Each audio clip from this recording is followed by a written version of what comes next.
Mr. Toastmaster, fellow Toastmasters, honored guest. We must not confuse dissent with disloyalty. I say these words because in 1954, Edward R. Murrow said these very words during the height of the McCarthy hearings. Why do I hearken back to those words today? I see an escalating tone in political, religious, social, and intellectual discourse that I have frankly found disturbing over the last 10 years. 30 years ago, if you go to the halls of Congress, you will find that Republicans and Democrats, though they disagree on many issues, would, after a day's long of business, would go out to the local Washington, D.C. bars and have a drink with each other. Party loyalties didn't matter. They would sit down, discuss the issues, and then move forward, just like it was any other job. Unfortunately, our culture has changed. We are no longer in that same discourse.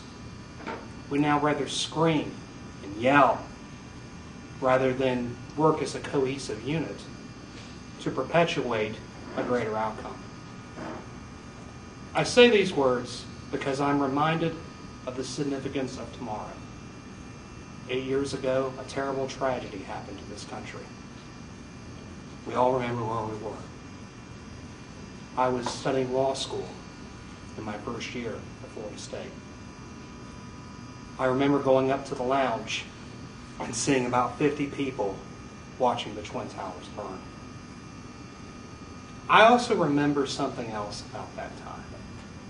I remember how America came together after it happened. I remember the American flags. I remember so many things about that time.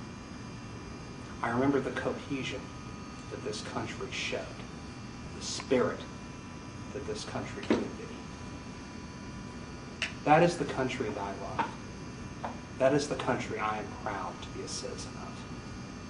And that is something that everybody in the world should aspire to do. We need to change the tone in this country. We need to stop the shouting and do something that my good friend Daniel Sparks, who now lives in Maryland, once said. Listen, think, plan, do.